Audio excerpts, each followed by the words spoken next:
Yeah. Yeah.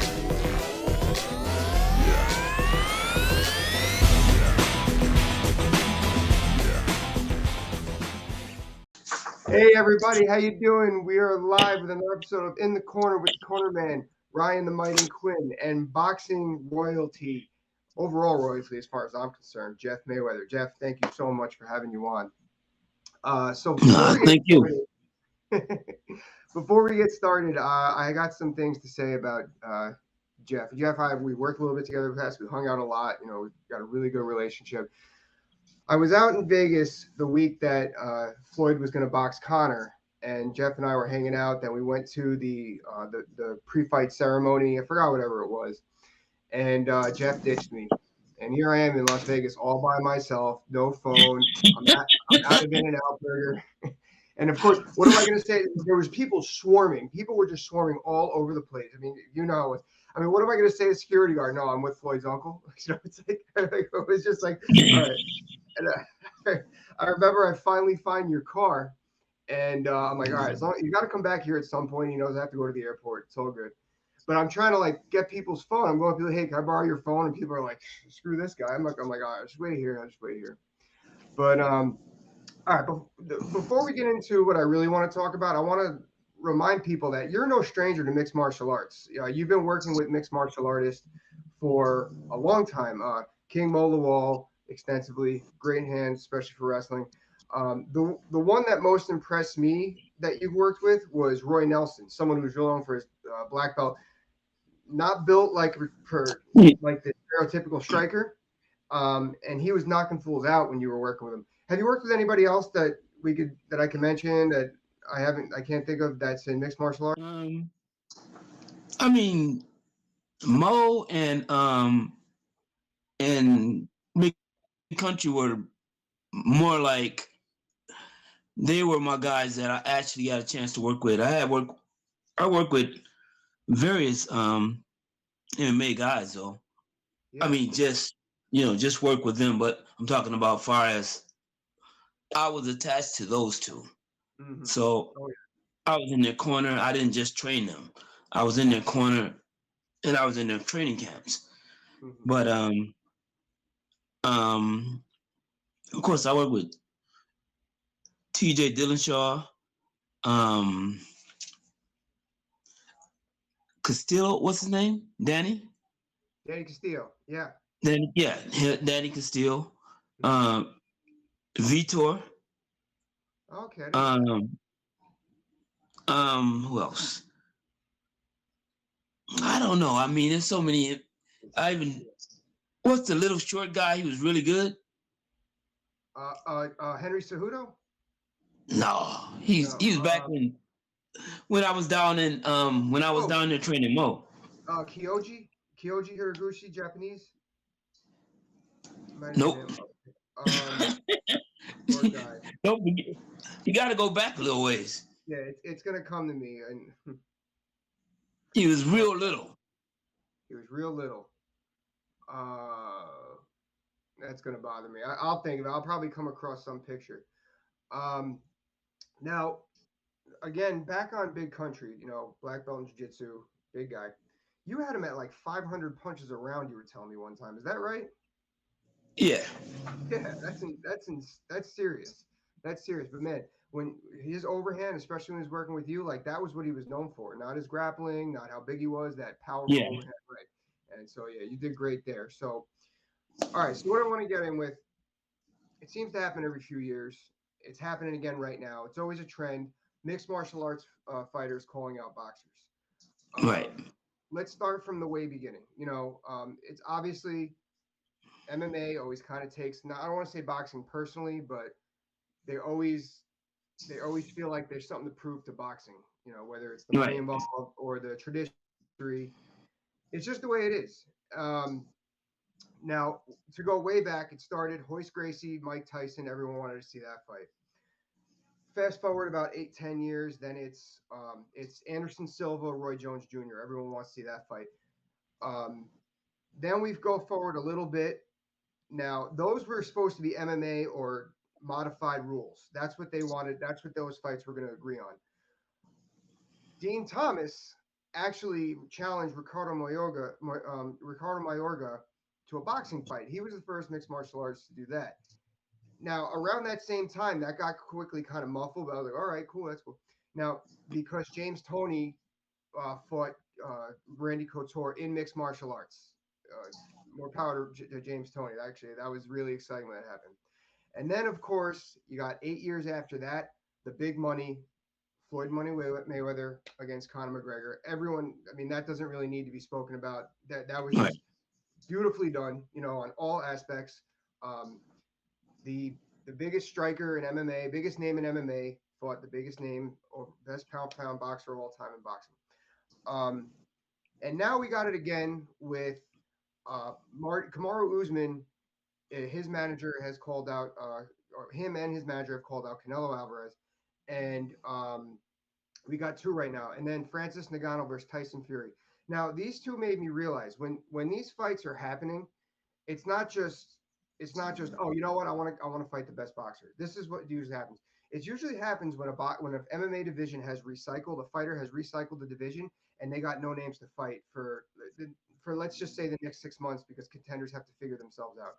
That's usually when the buzz starts happening, and if enough buzz happens, enough generation, the fight comes to fruition, like Conor and Floyd. But that was just a head-on collision course. That wasn't going to happen. Now, MMA fans, MMA fighters, they tend to get pretty excited about this stuff. What does the boxing community how do they feel about it? Well, I mean, we feel totally different. Okay. We feel that in a boxing ring, no MMA fighter is gonna win. Mhm. In a octagon, no boxer is gonna win. Mhm. So I think that we think about it fairly because, like I said, I mean, a top notch boxer.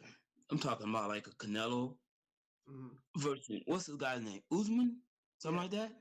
Kumaru Usman. Yes. Okay, I'm gonna be honest. I don't even really know him, and to me, he's not really big enough to really even call out Canelo. But he knows the amount of money that it can potentially make if he somehow get Canelo to say, oh yeah," but I don't I don't see Canelo saying. I mean, it's different with Conor. I mean, Conor was the face of UFC, Mhm. and he was probably the biggest. He was the biggest image that ever came in UFC as a fighter to me. So I mean, it was easy for Conor to. It wasn't easy, but it made. I got you. Now, um, Floyd was at a position in his career too where he could pick and choose his next opponents. Um, Canelo Right. is Canelo is, but does he have anything on the table right now as far as opponents to be matched up with in boxing? Well, I mean, yeah, he's fighting. He's fighting Bivol. Yeah. He's Okay. fighting I mean, after that. another world champion. Yeah. I meant like after that. Okay. Sorry, my phone keeps ringing. Nah, I couldn't No, hear you. What'd you say? it's okay. I had to take mine and like throw it away, so don't even worry about it. No, yeah, Yeah. I meant like after that, like after this fight with Bivol. Like, does he have anyone? Like, is there some like, or is he going to be in a place where he can go, okay, we can entertain this fight with the UFC fighter now? I want Well, to backtrack. I mean, don't get me wrong. I'm sure. I mean, I'm sure if the money's right, I mean, any fighter will entertain it. Yeah. Canelo will entertain it as well. Mm-hmm. Yeah. Now, Kamaru, it's interesting. Kamaru he's actually a wrestler that went into MMA. His hands have improved. His last fight, he knocked out a striker cold, so that's kind of helping his striking prowess as far as the draw is concerned for boxing. Hmm. His manager said that he can knock Canelo out. His manager Ali Abdelaziz. I think Ali's the best manager in mixed martial arts right now. He's got everybody. Now he said he can knock him out. He didn't say he can outbox him. You know, he said beat him, but like I think he was very careful with his words there. You know, like I can knock out any boxer. You know, like Yeah, um, exactly. yeah. So like But I think there's a that's difference. yeah. I think that he was pretty smart with his words because they asked him. He said he'd knock him out. Um, so I think that he did a really good play on words there. It gets people talking, gets on ESPN. I think that's where that's coming from. Now, um, you gave a great answer. You said you understand it's different. You understand respect. Like, I don't think that MMA fans. No, like I think that MMA fighters are more of a fan of boxing than boxers are of MMA. I think that like I that's just me though. I mean, I spent some time around boxers, not as much. I mean, correct me if I'm wrong. Like I just feel that's I like think just you're right. because I feel like because we got so much to learn when it comes to boxing too. Like to me, it's just so foreign. You know, like I mean, not foreign, but like it's just not what I do. Uh, now I got to defend my tribe here, and you kind of did too. Where you know we got so much to do as far as wrestling, jujitsu, Right. kickboxing. You got so many different dynamics. Yeah, so we can only if we're going to be a full time mixed martial artist like me, I was probably training strict boxing maybe 25 to 30% of my week.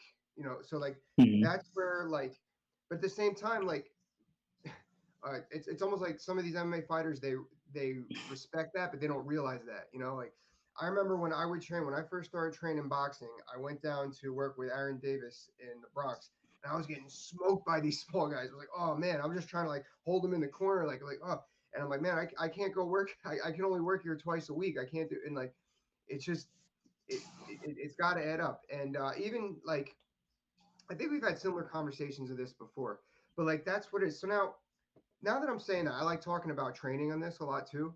So now I said like we got to worry about boxing generalization as far as boxing training. You know, now to make a quick analogy, that'd be like a basketball player that says I'm great at boxing. An MMA fighter say I'm great at boxing. That's like a basketball player that just has a great layup and says, "Oh, I'm great at overall basketball." But so as far as boxing training is concerned, um, how much of the practice, let's say, is on defense? How much of the training is on mitt work and sparring? Actually, we talk about sparring a lot on here, but how much would that be if you're training for a camp? How much? What does that come up? How does it get divvied up? I know Well, I people mean, age matters. I think that every trainer is different. Hmm. See, you have some trainers that are focused on defense. I mean, when you speak Mayweather, that's what you're speaking. You're speaking defense. That comes first. Um, you have other trainers that don't even know how to teach defense. Hmm. And so, I mean, you never really know what it all depends on the trainer, Yeah. you know, Okay. what they specialize in. But me myself, I preach and I teach defense before anything else because I don't want you to get hurt on my watch, Yeah. you know. That's And so basically, because I think that that's the most important thing in boxing. Just like anything else, you can win on defense just like you can win on offense. yeah. Yeah. You Safety know, so first. I was big on that as a coach too. Like it's my job to keep these fighters safe. If a fighter gets hurt in fight, right. or even worse, in training, that's on me. And you know, um, actually focus on defense. I noticed when I took over the amateur program and took it on full force at ATT, I had one practice, and when I did that, the program changed because when people learn defense, I know, and like to you young fighters out there, I know defense. You know, when you think of offense and these, you know, bam, crazy knockouts and Anybody submissions, can punch. yeah, yeah. But when you know your defense, you're so much more confident not getting hit. You know, like you could find angles and stuff off of that, and it adds so much to your game. I mean, I was like that too. I had a good left hook early on, so I was just launching left hooks left and right, but I was getting hit with 3 4 punches before I landed a left hook, if I did. Um, which reminds me, like Jeff, you know how like in the 1996, the Dream Team, they played the greatest game never seen. That reminds me of mine and your Doom session. You remember that? What, the Doom session? Yeah, yeah. That was the Yeah. greatest scoring session never seen, never recorded. It was, and Yes, I know about that. I I, created it. I remember you being somewhat winded at the end and going, "Man, I tell you what, you fight, but I'm a great fighter." And I was like, "Well, whatever that means, but all right, Mister Wayland, you." Well, I thought I was gonna make you the poster child You did. Trust me, everyone was of the watching it. Doom session. Nobody was. Yeah, Unless you you had a hard I got it yeah, on video wasn't, and somewhere. plus nobody filmed it. Oh, you got the Oh no, video? We need to put it I up. got the video. Yeah, I got the video. I'll find it. I got the video, and it was too much. It was too much. It was too. It didn't go exactly how I said it went. Everybody, so just keep that in mind. But so what do you got going on? What are you working on these days? Any fighters? Any new spots? Yeah, I'm very busy. Hmm. Working with young fighters. Most of the guys are. I think I got one pro right now, but I get contacts almost every day from fighters from different countries as well. So I have some fighters that are coming from Belgium. I have some fighters that are coming from Africa, and so I'm just adding to my team. And then um, I was blessed to become the face of a gym, Fantastic. a new gym. Was the gym is not really new. It's already it's already established, but there's gonna be a grand opening for the name change because the gym is gonna actually be called the Jeff Mayweather Training Center. As opposed to it was kind of like a Ryuko. Is that's how you say? I never can say that word right. Is Ryuko or Ryuko? I don't. It's the out? MMA brand, right? Yeah, yeah, yeah. Yeah. And I'll so, find it. Post it. well, well, that's where it started. And but the owner basically came to me and actually asked me, did I want to be the face of the gym? I said yes, of course. And so we signed an agreement, and that's where we're at now, working on trying to. I got a whole lot of different ideas that's going to work for that gym, and hopefully build it up the way it should be, because Awesome. the gym is really really huge. It's about 18,000 square feet. Awesome.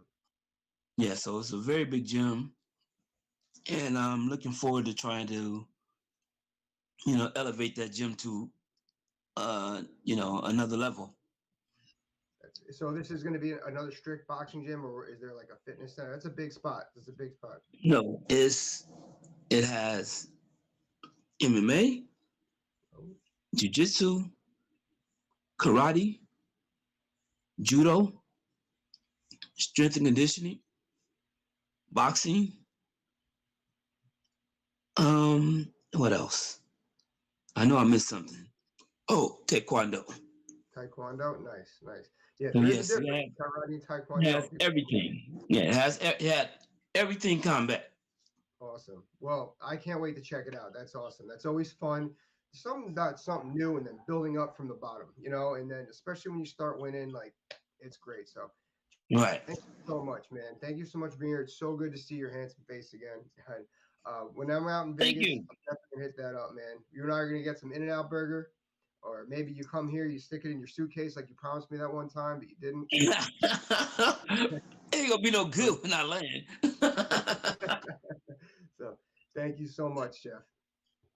All right, man. Yeah. That's it.